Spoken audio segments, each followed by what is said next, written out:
replied Nance. "What, Fogg leagued with robbers? Impossible!" exclaimed Nicholas.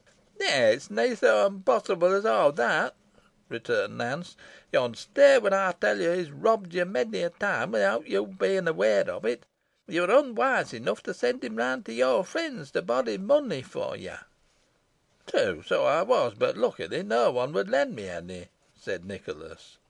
"There yo're wrong, squire, for unluckily they aw did," replied Nance, with a scarcely suppressed laugh. "Roger Nowell gied him 100, Thomas Whitaker o' Holme another, Ruchot Parker o' Browsholme another, and more i' the same way." "And the rascal pocketed it all, and never brought me back one farthing," cried Nicholas, in a transport of rage. "I'll have him hanged. Sure the hanging's too good for him.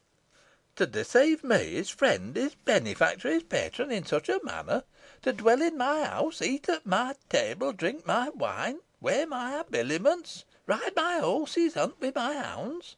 Has the dog no conscience?" "Very little, I'm afeared," replied Nance.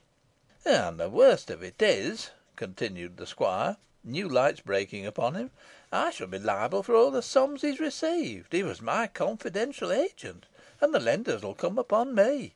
It must be 600 or 700 pounds that he's obtained in this nefarious way. Zounds, I shall go mad." "You were to blame for trusting him, squire," rejoined Nance. "You ought to have made proper inquiries about him at first, and then you'd have found out what sort of chap he were.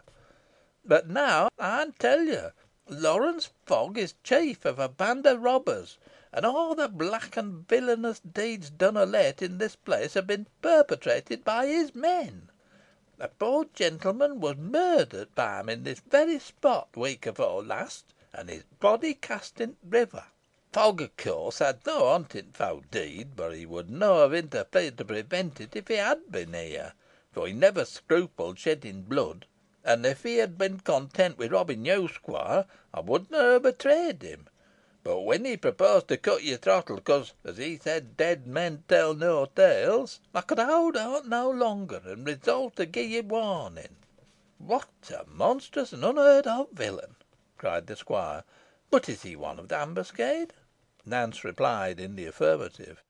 "Then, by heaven, I will confront him. I'll hew him down," pursued Nicholas, gripping the hilt of his sword. "Nae use, I tell you. Yo'n be overpowered and kilt," said Nance. "Tak me wi' you, and I'll carry you safely through 'em aw. But gae alone, and yo'll never see Downham again. And now it's right I should tell you who Lawrence Fogg really is." "What new wonder is in store for me?" cried Nicholas. "Who is he?" "Maybe yo ha' heard that Mother Demdike had a son and a dowter," replied Nance, "the dowter being of course Elizabeth Device, and the son Christopher Demdike, being supposed to be dead. However, this is not the case, for Lawrence Fogg is he." "I guessed as much when you began," said Nicholas. "He has a cursedly bad look about the eyes. A damned Demdike physiognomy. What an infernal villain the fellow must be, without a jot of natural feeling. Why, he has this very day assisted at his nephew's capture, and caused his own sister to be arrested. Oh, I've been properly duped. To lodge a son of that infernal hag in my house, feed him, clothe him, make him my friend, take him, the viper, to my bosom. I've been rightly served. But he shall hang, he shall hang. That's some consolation, though slight. But how do you know all this, Nance?" "Dunna ax me," she replied. "Whatever I ha' been to Christopher Demdike, I bear him no love now, for I have told you he is a black hearted murdering villain. But let me get up behind you, and I'll bring you through scatheless, and to morrow you may arrest the whole band at Malkin Tower." "Malkin Tower!"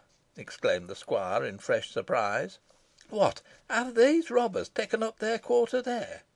That accounts for all the strange sights said to have been seen there of late, which I treated as mere fables. But the terrible thought crosses me. What have I done? Mistress Nutter will be there to night, and I have sent her. Death and destruction shall fall into their hands. I must go there at once. I cannot take any assistance with me. That would betray the poor lady." "If yo'n trust me, ey'n help you through the difficulty," replied Nance. "Get up, then, quickly, lass, since it must be so," rejoined Nicholas. With this he moved forward, and, giving her his hand, she was instantly seated behind him upon Robin, who seemed in no way incommoded by his double burden, but dashed down the further side of the causeway, in answer to a sharp application of the spur. Passing her arms round the squire's waist, Nance maintained her seat well, and in this way they rattled along, heedless of the increasing difficulties of the road, or the fast gathering gloom. The mile was quickly passed, and Nance whispered in the squire's ear that they were approaching the Boulder Stones. Presently they came to a narrow glen, half filled with huge rocky fragments, detached from the toppling precipices on either side, and forming an admirable place of ambuscade. One rock, larger than the rest, completely commanded the pass, and as the squire advanced, a thundering voice from it called him to stay, and the injunction being disregarded, the barrel of a gun was protruded from the bushes, covering its brow, and a shot fired at him. Though well aimed, the ball struck the ground beneath his horse's feet, and Nicholas continued his way unmoved, while the faulty marksman jumped down the crag. At the same time, four other men started from their places of concealment behind the stones, and, levelling their calivers at the fugitives, fired. The sharp discharges echoed along the gorge, and the shots rattled against the rocks, but none of them took effect, and Nicholas might have gone on without further hindrance, but despite Nance's remonstrances, who urged him to go on, he pulled up to await the coming of the person who had first challenged him. Scarcely an instant elapsed before he was beside the squire, and presented a petronel at his head. Notwithstanding the gloom, Nicholas recognised him. "Ah, it's thou, accursed traitor!" cried Nicholas. "I could scarcely believe in thy villainy, but now I am convinced." "The jade you have got behind you has told you who I am, I see," replied Fogg. "I'll set with her anon, but this will save further explanation from you." And he discharged the petronel full at the squire, but the ball rebounded as if his doublet had been quilted. It was, in fact, lined with gold.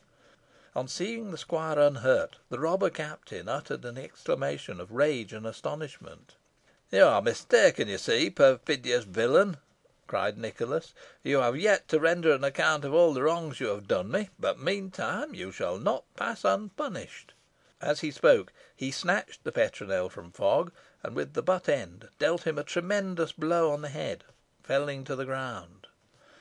By this time the other robbers had descended from the rocks, and seeing the fall of their leader, rushed forward to avenge him. But Nicholas did not tarry for any further encounter, but, fully satisfied with what he had done, struck spurs into Robin and galloped off. For a few minutes he could hear the shouts of the men, but they soon afterwards died away. Little more than half the ravine had been traversed when the encounter above described took place, but though the road was still difficult and dangerous, and rendered doubly so by the obscurity, no further hindrance occurred till just as Nicholas was quitting the gloomy intricacies of the gorge, and approaching the more open country beyond it. At this point Robin fell, throwing both him and Nance, and when the animal rose again, he was found to be so much injured that it was impossible to mount him. There was no recourse but to proceed to Burnley, which was still 3 or 4 miles distant, on foot. In this dilemma, Nance volunteered to provide the squire with another steed, but he resolutely refused the offer. "No, no, none of your broomsticks for me," he cried. "No devil's horses. I don't know where they may carry me. My own legs must serve me now. I'll just take poor Robin out of the road, and then trudge off to Burnley as fast as I can." With this he led the horse to a small green mead skirting the stream, and taking off his saddle and bridle, and depositing them carefully under a tree, he patted the animal on the neck, promising to return for him on the morrow, and then set off at a brisk pace, with Nance walking beside him.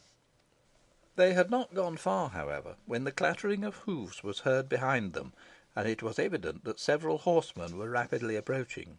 Nance stopped, listened for a moment, and then, declaring that it was Demdike and his band in pursuit, seized the squire's arm, and drew him out of the road and under the shelter of some bushes of hazel. The robber captain could only have been stunned, it appeared,